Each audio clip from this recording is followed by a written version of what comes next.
Thank you. All you mums, all you mums-to-be and you godmums. I bought my mum a new fridge for Mother's Day. You should have seen her face light up when she opened it. I also bought her some of those beads for her abacus. It's the little things that count.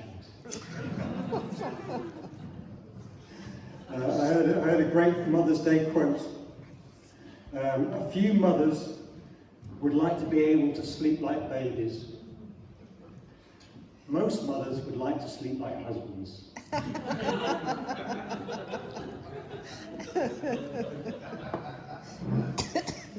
Okay. Can I start by reading our passage today? This is Mark 11, 1 to 11.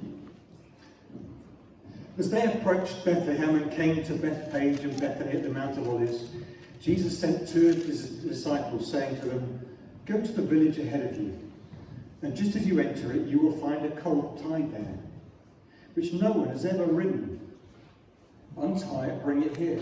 If anyone asks you, 'Why are you doing this?' tell them the Lord needs it, and will send it back here shortly." And they went and found a colt in the street tied at a doorway, and as they untied it, some people standing there asked, "What are you doing untying that colt?" They answered as Jesus had told them, and the people let them go. When they brought the colt to Jesus and threw their cloaks over it, he sat on it. Many people spread their cloaks on the road, while others spread branches they had cut in the fields. Those who went ahead and those who followed shouted, "Hosanna! Blessed is he who comes in the name of the Lord. Blessed is the coming kingdom of our father David. Hosanna in the highest." Jesus entered Jerusalem and went to the temple. He looked around at everything, but since it was already late, he went out to Bethany with the 12. So on our last couple of Mondays together, we've been looking together at Jesus preparing his disciples for that first Easter, the events of the first Good Friday. And we began our time at the most northern point of Israel, as far as you can get from Jerusalem, on a mountaintop. And Jesus reveals to his disciples something of his heavenly glory, that transfiguration. And then last time Jesus was in Bethany, 2 miles from Jerusalem, and he arrives too late to save his friend Lazarus, who died 4 days earlier. And Jesus shows his disciples that he's got power over death itself. And Jesus brings Lazarus back to life. And then understandably, this causes something of a furore, some sort of excitement. And into this excitement, we enter on our account today.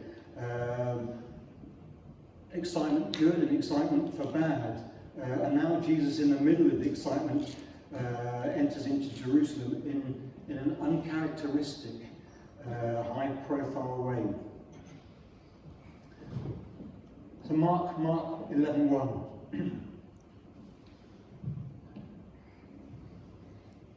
Jesus and his disciples are heading for Jerusalem, and they arrive at the Mount of Olives. Have you got a picture? A map. The Mount of Olives is a range of 3 peaks, about 2 miles long, to the east of Jerusalem.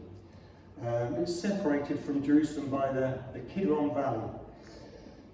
And in the Old Testament, it was the place where David fled to when his son Absalom denounced him, when his son rejected him as king. And it's the place where Jesus will go to when he's rejected by his own disciple, by Judas, in 4 days' time. And if you read Luke 22, it says that the Mount of Olives is a place where Jesus would often go there to pray when he was in Jerusalem.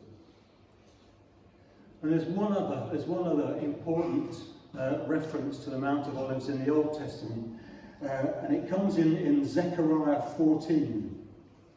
And it says the Mount of Olives is the place where the resurrected Jesus will return to when he comes to judge all the nations. And that might feel like a bit of a diversion from our theme this morning, our passage this morning. But it's, if you like, it's a pointer.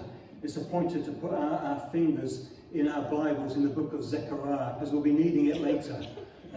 We can bookmark in our phones the book of Zechariah, because it will become important later. So that was Mark's account, but Matthew and Luke say something very similar. But John doesn't even mention where Jesus was at all.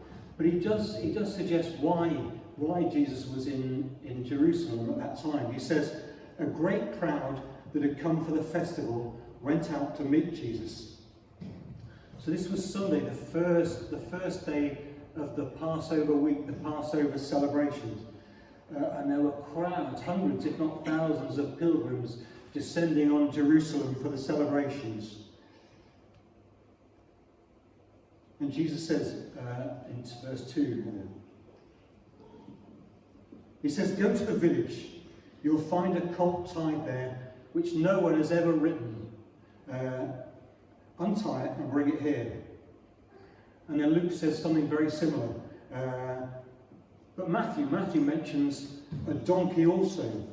He says, you'll find a donkey with a colt by her.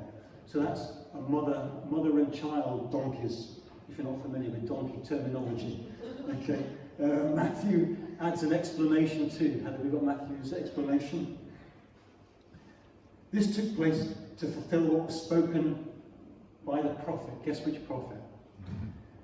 See, your king comes to you, gentle and riding on a donkey, and on a colt, the foal of a donkey. So Matthew mentions the donkey because he wants to point us towards Zechariah again. And John's Gospel also mentions the Zechariah prophecy as well. But he doesn't mention how Jesus came to be with a donkey. He just mentions that Jesus found a donkey and sat on it. We've got a picture of donkeys, just in case anyone doesn't know what donkeys are. There we go. You know, I think Jesus is undoubtedly making a statement here by riding into Jerusalem on a donkey. He's saying, in effect, I'm the Zechariah king that was predicted. I am the Zechariah king that was spoken of. A messianic ruler who will bring justice and salvation for his people. A king who will save his people and who will put everything right. I am he. So by riding in on a donkey, Jesus is saying a lot. He's saying, I am that king. But I think he's saying more. If we've got our finger in Zechariah, he's saying, I'm like the Zechariah king and more besides. If we read on in Zechariah, if we go to chapter 11, Zechariah acts as a shepherd. He acts like a shepherd. And he demands his wages in 30 pieces of silver, which he throws at the potter, which predicts or foresees Jesus' own betrayal by Judas. Chapter 12 mentions the Messiah that Israel had rejected. They will now turn to with mourning the one that they had pierced, which is contentious, isn't it? You know, it was the Romans that did the piercing, but in history we blame the Jews. The Jews have taken the burden of blame. Chapter 13, the shepherd will be struck down and the sheep scattered. And as we've already mentioned, 14, the Messiah will return to judge the nations. So Jesus, by choosing to enter in to Jerusalem on a donkey, he's saying, I am this king, the Zechariah Messiah king. I am that king. But I don't suppose for a minute that anyone in the crowd understood that on that day.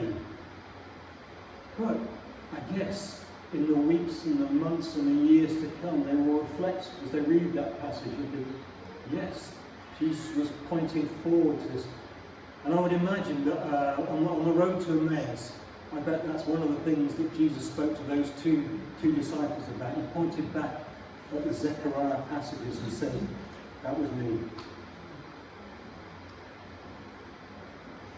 And aside perhaps, in Deuteronomy 17, the kings of Israel are prohibited from acquiring many horses. Instead of building military strength, the kings of Israel are to remain humble and reliant on God. And Solomon in particular is renowned for ignoring this instruction, isn't he? He had thousands of stables to house his horses. So perhaps by riding into Jerusalem on a donkey, Jesus is saying, I am a king in the line of David. I am an ancestor of David, but not like all the kings that went before. I'm different, a different successor. Jesus is a king who fulfills God's laws, not flouts them. And again, I don't suppose for a minute anyone in the crowd would have made that connection on the day, on that first Palm Sunday. But what's clear is that the crowds recognised that this was a Jewish king, that Jesus was a Jewish king. This was the action of a Jewish king. I've got another picture here. There's a suggestion, and it's just a suggestion, that on the same day, on that Sunday, on that first Palm Sunday, there's a suggestion that Pilate himself would have left his home in Caesarea by the sea, and he might have processed into Jerusalem via the west gate, no doubt on a war horse surrounded by Romans troops, and a real show of strength to show the rabble, to show all the pilgrims in the city that is a show of strength, do not cause any trouble. We're here to bring law and order. So perhaps Jesus on that Sunday enters via the east gate, and Pilate enters via the west gate on a war horse with an army. And whether that happened or not, we don't know. But Jesus entering on a donkey is a provocative act, if you like. He's saying something provocative to all those disciples. And it asks questions of all those pilgrims there. It says, who do you trust? Where do you put your faith? East or west? God's kingdom or the Roman army? Peace, love, or self-sacrifice, or power, might, strength, money? Which parade would you have gone to watch? I'm ashamed to say I might have gone to watch Pilate. It would have been more impressive, wouldn't it? His power is on display, it's obvious. Jesus' power is albeit invisible. Jump back to Mark 11 verse 2, Heather. Find a colt that no one has ever ridden. A horse or donkey that's never been ridden is going to be unpredictable, isn't it? You don't know what you're in for. And it seems a strange choice. If you're going out publicly in front of all these people, to choose an animal that might go bonkers, might throw you off. So why does Jesus choose to make a public appearance on an animal that's untested, that might play up? Have you got a picture? There. A little bit of an eye for it there. A donkey and a colt. I wondered, why choose this untested animal? I thought, might there be a clue in Matthew 6 where Jesus says, no one can serve two masters? He's talking about money and God. No one can serve two masters. But if we tie that thought with Deuteronomy 4, for the Lord your God is a consuming fire, a jealous God. No man can serve two masters. Your God is a jealous God. Jesus, I think, is is unwilling to share our devotion, our service, our attention with anyone. Jesus wants our devotion for himself. Whether you're a 60-year-old from Devon, a 70-year-old from Devon, or a young donkey from Jerusalem, God is jealous of our love. He wants us for himself. He's unwilling to share us. One last thought on donkeys. At that time, in that culture, borrowing a donkey wasn't that unusual. It was not uncommon at the time. There was a more collective attitude to property at that time. If one day you needed to carry a heavy load, or you needed a lift to get somewhere, it wasn't uncommon. You'd find someone that had a donkey, and you'd pay them a small amount or give them something to borrow the donkey for a short period, and then you'd return it back to them. There's that collective idea of property. And I was thinking, wouldn't that be great today? You know, imagine if someone had just bought a mini electric chainsaw, perhaps, and then you would have had some stuff in it. And has just bought a new electric chainsaw, which I'm coveting. So it wasn't unusual at that time to borrow a donkey. Mark 11, verse 7. Have we got the next? They brought the colt to Jesus and threw their cloaks over it. Verse 8. Many people spread their cloaks on the road, while others spread branches that they cut in the fields. Luke says the disciples put their cloaks on the colt, and the people spread their cloaks on the road. John, there's no mention of cloaks, he just mentions the palm branches. You know, what's the significance of these branches and these cloaks? Well, culturally at the time, the palm branches were a symbol of victory. And in David's day, they were used to welcome a new king. So perhaps the crowds were welcoming this new victorious king. You know, how about cloaks? Well, in 2 Kings 9, Elisha anoints Jehu as the king over Israel, and all the army officers spread their cloaks underneath him so that they could walk on their cloaks rather than walking on the bare floor. So the crowds are honouring their new king, perhaps in the style of Jehu. But I found that too, there's also a suggestion that what they were laying down were their talents. Have we got a picture? There's a tradition that Jewish men wore these talents or prayer shawls, which were these rectangular garments, and they had on each of the 4 corners of their talents they had these tassels, and the tassels were a visual reminder, physical reminder of God's laws, and men would wear these on Sabbath and on special festivals. And there's a suggestion that the men were laying down their talents underneath Jesus. The suggestion being that Jesus was over the law. He was the fulfillment of God's law. I don't know if that's true or not, but that's another suggestion for the cloaks. They laid down their cloaks. Mark 11, 9 and 10.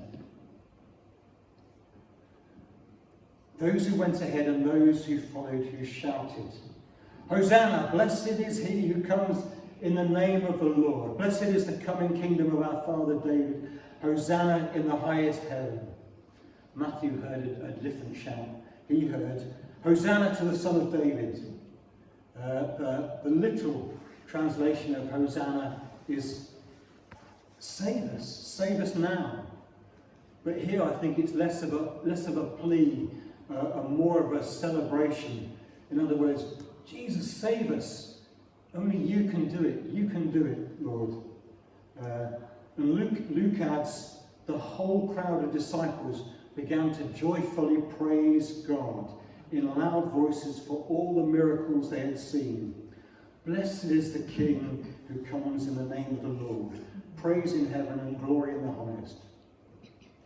And he also adds this comment. Some Pharisees in the crowd said to Jesus, "Teacher, rebuke your disciples."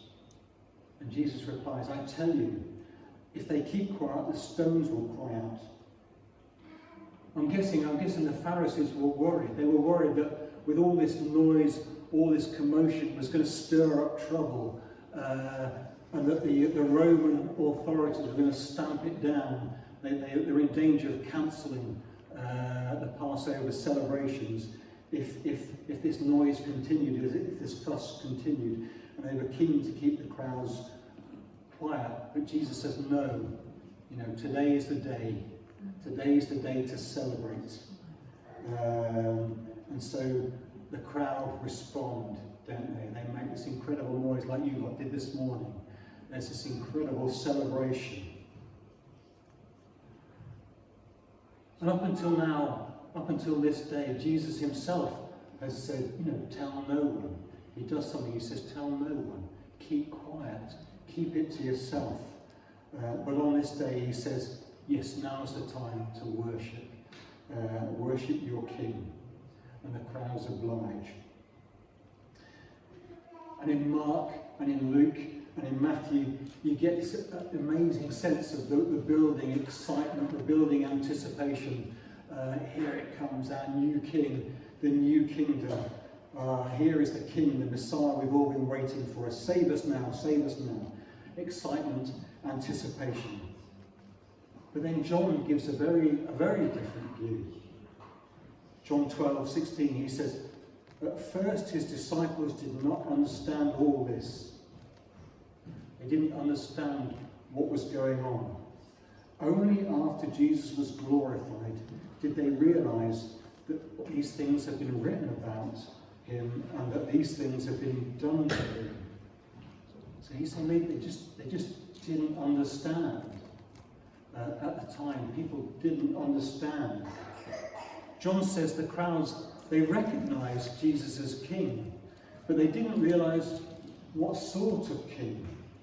Yes, king, but what sort of king? The crowds were excited about the new king ushering in this new kingdom. They're anticipating this new kingdom, but the wrong sort of kingdom. 4 days later, Pilate himself crowned Jesus with a crown of thorns and had him crucified.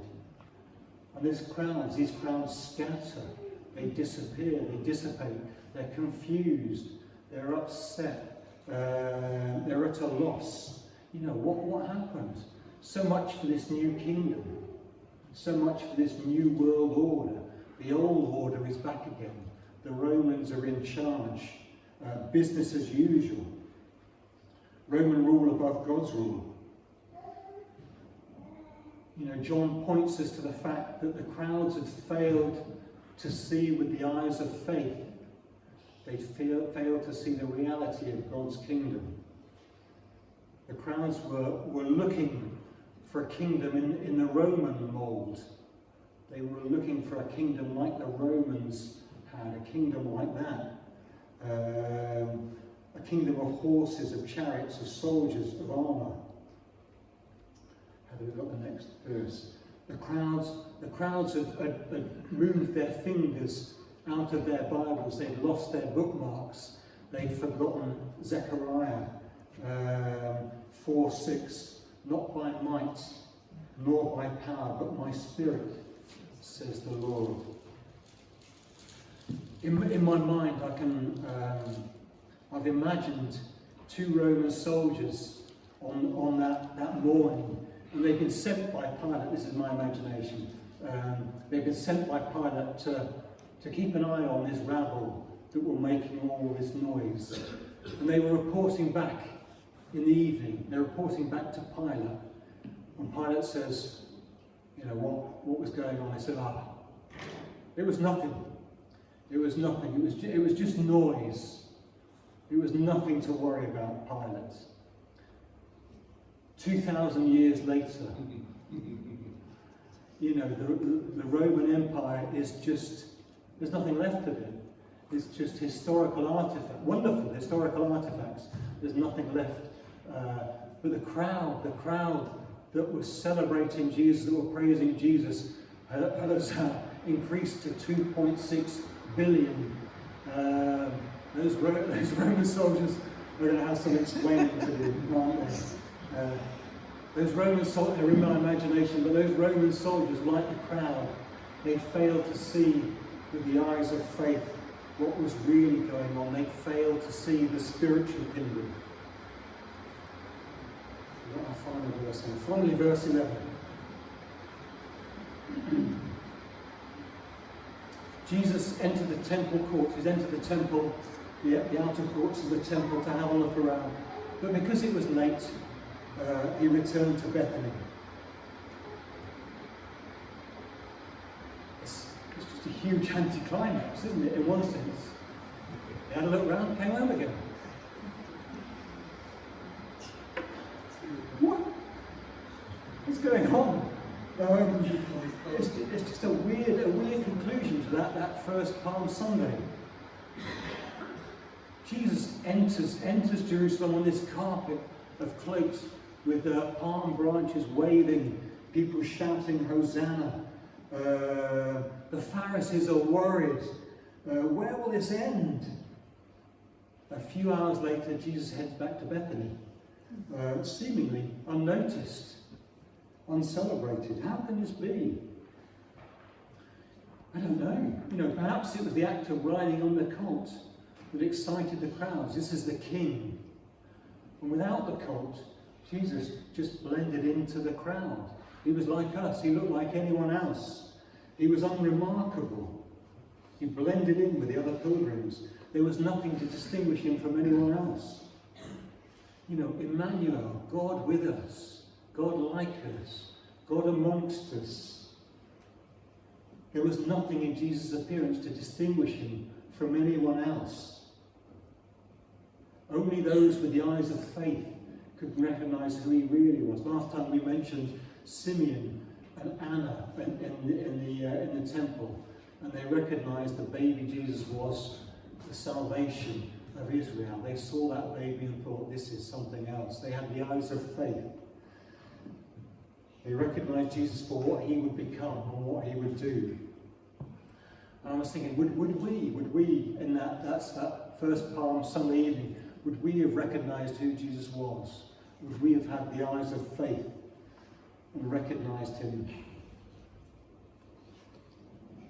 So, what are we to make of this first Palm Sunday?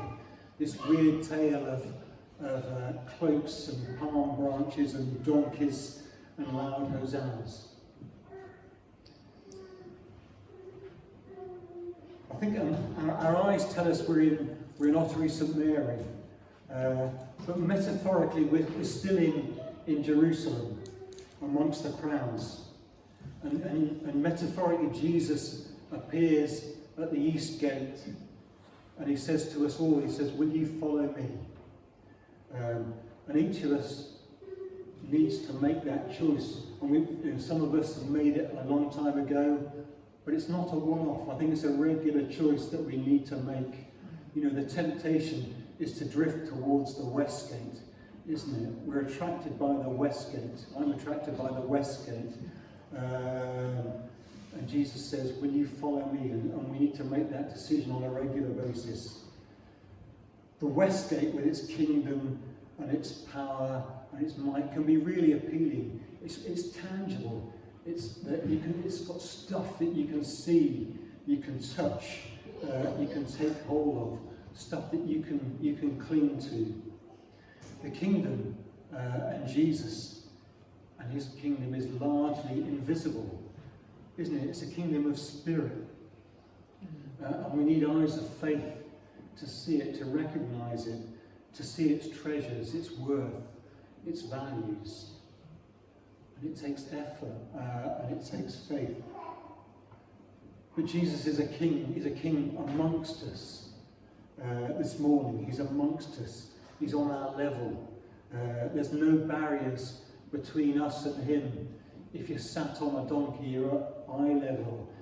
He's on our level with us. and we can get to know him, and he delights to know us today. Jesus is a king of ultimate authority. He has power over everything in heaven and on earth. Everything is under his command, and we can confidently entrust our lives to him. You know, everything is under his authority. We can entrust our past, our present, our future to him. Nothing is beyond his reach.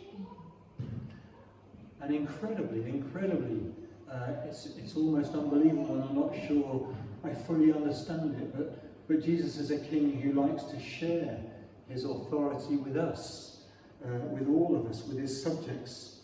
Luke 9 says Jesus called the 12 together and gave them power and authority over all demons and to cure all diseases. And he sent them out to proclaim the kingdom of God and to heal. And Jesus says, you know, I'm giving you my authority to go and proclaim my kingdom wherever we go and to heal. And as a final thought, if we go back to Zechariah again, Jesus is the king amongst us, but he's a king that's coming back. And when he does come back, and when he stands on the Mount of Olives, everything on earth, in heaven, everything that has been and everything that is, will have to acknowledge that he's king. Jesus is king. So for our passage this morning, just to finish, Mark 11, Jesus is the king amongst us. We can get to know him. We can get to know him now. He wants to involve us. He wants to involve us in building his kingdom. And we can do that by calling on his authority. We have access to his authority, his ultimate authority. And we can build his kingdom together so that as we do, we can look forward to and not dread that day when he comes again and stands on the Mount of Olives. Thank you all. Thank you for listening, for putting up with me again. Shall I pray? And then there's tea and coffee at the back, and have a lovely Sunday. And enjoy celebrating mums. And sleep well, mums, tonight. I'll pray now. Well, thank you, Lord Jesus, that you are our King today. You are King today. You are King of our present. You are King of our past. You are King of our future. Lord, help us all to go away and know your lordship in our lives. Lord, I pray that each of us could take hold of something of your authority and just reach out into our communities, into those around us, into our situations, and just know your kingship there. And Lord, I pray that we could celebrate like those crowds. We could celebrate you are King, and that we love you. We delight in knowing you.